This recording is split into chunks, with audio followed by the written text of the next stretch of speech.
Olá, estamos iniciando mais um Cidadania. Eu vou entrevistar a ministra Eliana Calmon, Corregedora Nacional de Justiça.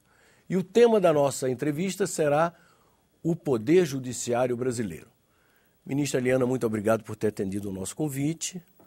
Ministra, o CNJ, quando ele foi criado há quase 6 anos, provocou muita polêmica. Muitos achavam que pessoas estranhas participando do controle externo do judiciário, isso representaria um atentado à soberania e à independência do poder. Hoje, passados 6 anos, como é que a senhora avalia o desempenho do CNJ? Antes de responder, eu quero dizer que os meus agradecimentos por esta oportunidade de vir a esclarecer para a nação brasileira, através deste programa, o que é o CNJ, como é que está a justiça brasileira.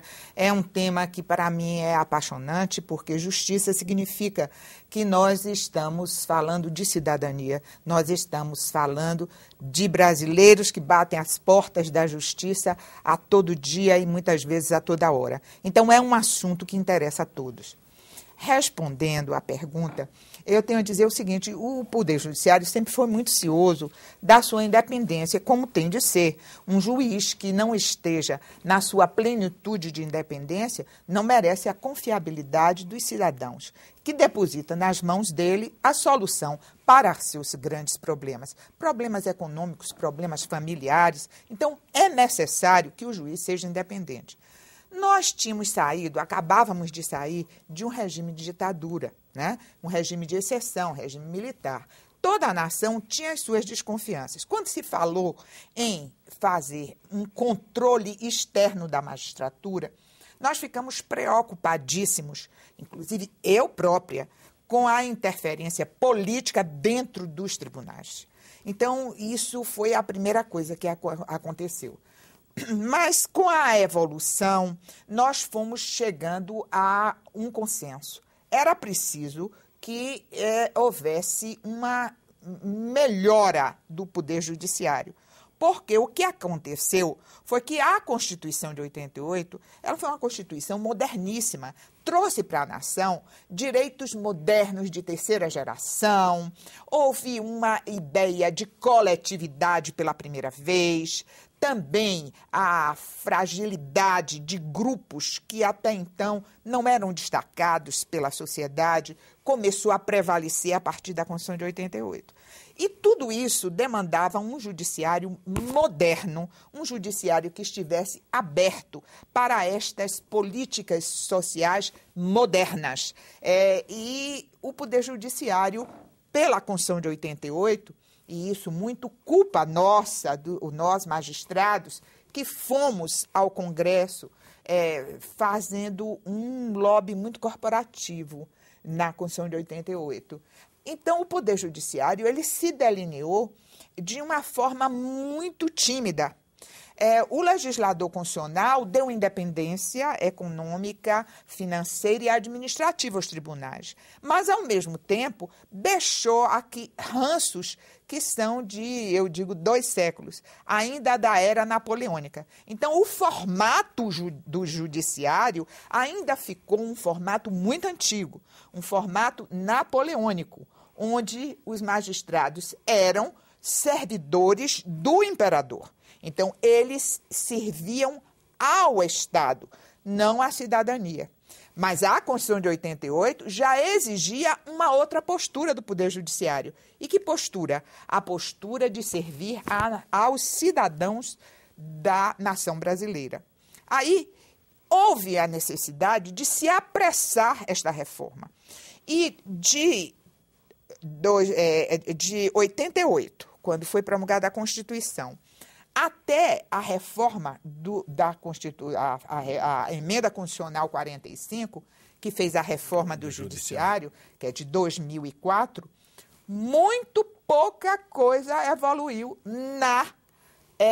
vamos dizer, na cultura do Judiciário. Nós fomos muito culpados. Eu sempre dizia, né, porque eu sou juíza antes da Constituição de 88, e eu dizia, se nós não fizermos a nossa reforma, esta reforma virá de fora para dentro. E esta reforma de fora para dentro possivelmente será traumática. Então, houve a necessidade de que outros segmentos da sociedade tivessem o olhar de cidadania para dentro do Poder Judiciário. Então, a senhora considera que esse modelo, esse formato criado a partir da reforma do Judiciário... Perfeito. Perfeito. Tem funcionado. Tem funcionado. Porque não é o olhar do Judiciário, é o olhar do Judiciário, do Ministério Público, do Senado Nacional, da Câmara dos Deputados, da universidade. Nós temos representantes da universidade. Enfim, são os diversos segmentos da sociedade que estão ali representados. Daí essa visão, essa abrangência de visão. Alguns falam o seguinte: este tribunal é um tribunal que não obedece às regras de processo. E eu digo sempre, mas não é para obedecer. Porque nós não queremos judicializar os processos administrativos que tramitam no Conselho Nacional de Justiça. Nós queremos, inclusive, tirar um pouco este formalismo do judiciário para termos uma prestação do órgão mais rápida, mais precisa. O judiciário é lento. É lento porque está pautado em outros princípios, né? O princípio da segurança jurídica, etc. E nós fazemos a avaliação da legalidade sob o ponto de vista administrativo. Daí porque esta visão, esta abrangência, ela torna o tribunal bem mais leve, bem mais suave, porque não judicializamos as questões. A visão do magistrado é uma visão muito formal. E como é que a senhora encara as eventuais críticas que surgem de que o CNJ está exorbitando de suas funções ao eventualmente até reformar ou questionar sentenças de juízes de instâncias inferiores? Veja bem, é natural que exista este inconformismo. Quem durante 2 séculos não teve qualquer controle, fazia o que queria, naturalmente que não vai gostar de estar devidamente monitorado por um órgão, principalmente quando este órgão é formado de diversos segmentos da sociedade. Então, o inconformismo é sociologicamente bastante compreensível. Mas, aos poucos, nós vamos demonstrando que é necessário que haja esse controle. Por quê?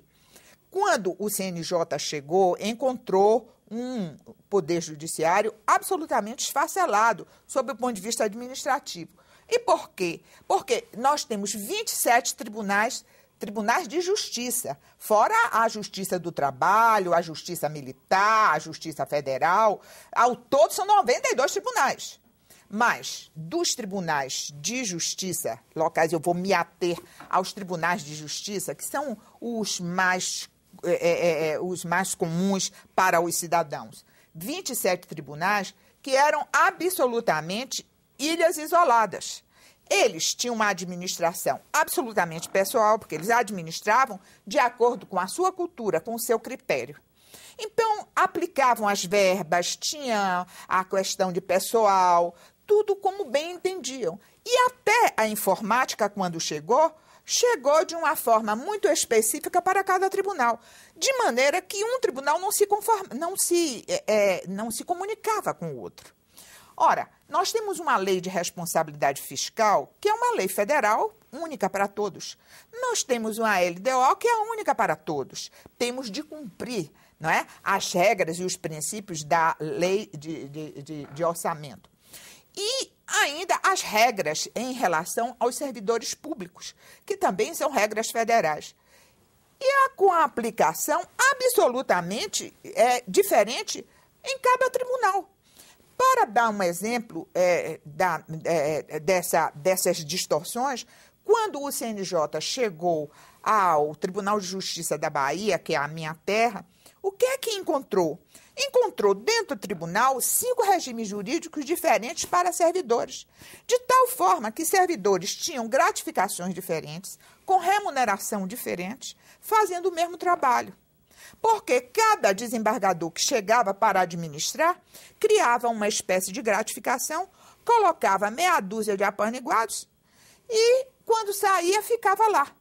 O outro que chegava não mexia, mas já criava também o seu pequeno feudo.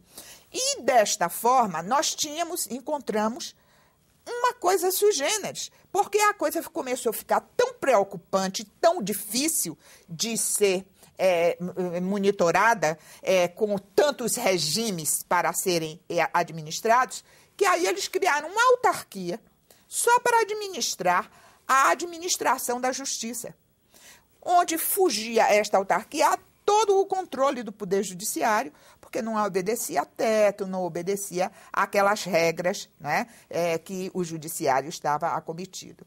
Então, desta forma, nós tínhamos situações absolutamente díspares. Em cada estado, existem custas diferentes. E essa situação